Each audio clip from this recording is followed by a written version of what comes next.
আসসালামু আলাইকুম গাইস, সবাই কেমন আছেন? আশা করি আল্লাহর অশেষ রহমতে সবাই ভালো আছেন। তো আজকের এই ভিডিওতে আমরা একটা গুরুত্বপূর্ণ ব্যায়াম সম্পর্কে আলোচনা করব। এই ব্যায়ামটার উপকারিতা প্রথমে আপনাদের সাথে শেয়ার করি যে উপকারিতা কি। আপনারা যদি এই ব্যায়ামটা করেন তাহলে আপনাদের পেটের চর্বি কমে যাবে এবং আপনাদের পেট দেখতে অনেক সুন্দর হয়ে যাবে। আপনারা যদি কয়েকদিন এই ব্যায়ামটা করেন তাহলে আপনাদের পেটের মধ্যে একটা পরিবর্তন লক্ষ্য করবেন। এবং এই ব্যায়ামটি বাংলাদেশের বিভিন্ন বাহিনীর মাঠ পরীক্ষার শারীরিক পরীক্ষায় করানো হয়। ব্যায়ামটির নাম হলো সিট আপ। তো আজকের এই ভিডিওতে আমরা জানবো সিট আপ কিভাবে দিতে হয়, সিট আপ দেওয়ার সঠিক নিয়ম এবং বিভিন্ন বাহিনীর মাঠ পরীক্ষায় কিভাবে সঠিক সিট আপ দেওয়ানো হয়, কয়টি সিট আপ দেওয়ানো হয় এই বিষয়ের উপর আজকের পুরো ভিডিওটা।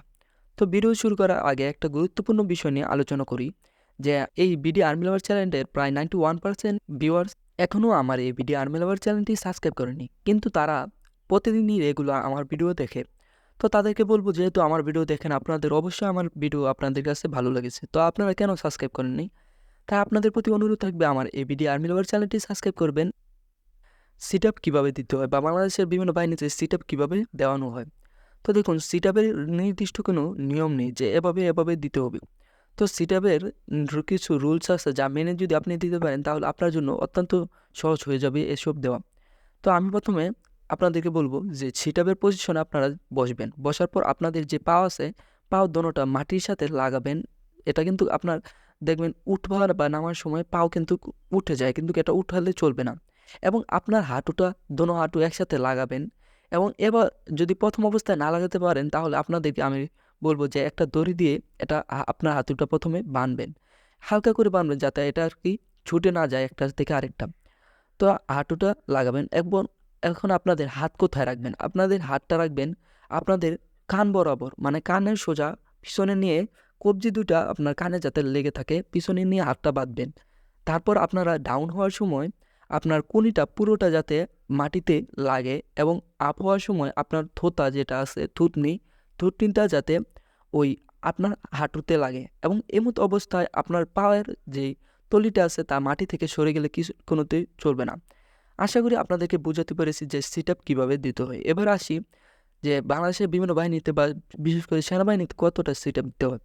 দেখুন, এটা নির্দিষ্ট করে কেউ বলতে পারবে না, তবে সাধারণত বিভিন্ন বাহিনীতে 15টা বা 20টা সিট আপ দেওয়ানো হয়। এখন আপনারা বলতে পারেন যে কয়টা দিলে আপনারা উত্তীর্ণ হতে পারবেন। তো দেখুন, এখানে কয়টা দিলে উত্তীর্ণ হওয়া বিষয় না, আপনারা চেষ্টা করবেন প্রত্যেকটা সিট আপ দেওয়ার জন্য, মানে যতটা আপনার অফিসার বলবেন। তো এখানে 1টা 2টা কম হলে আসলে তত একটা সমস্যা হয় না। তো এই পর্যায়ে আমরা যে বিষয়টা নিয়ে আলোচনা করছি তা হলো সিট আপের সঠিক নিয়ম এবং বিভিন্ন বাহিনীতে কয়েকটা সিট আপ দেওয়ানো হয়। তো এখন আমরা উপকারিতা জানবো যে এই সিট আপ দেওয়ার উপকারিতা কী। দেখুন, সিট আপের উপকারিতা হলো আপনার যেই পেট আছে, পেটে অনেকের পেট দেখবেন চর্বি আছে। আমি বিশেষ করে তাদেরকে বলবো আপনারা প্রতিদিন সকালে 3 ধাপে 20টা করে 60টা সিট আপ দিতে।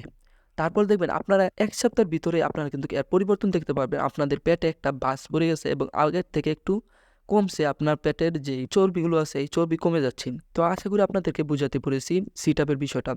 তো এই পর্যায়ে আমরা একটা ভাইয়ের প্রশ্নের উত্তর দিব বা ভাই কী কমেন্ট করেছে তা নিয়ে আলোচনা করব। তো ভাইটা যে বিষয়ে কমেন্ট করেছে তা হলো তারা 2 জন যমজ ভাই, কিন্তু একজনের দাঁতে হালকা সমস্যা আছে। সমস্যা বলতে তার দাঁত একটু ফাঁকা।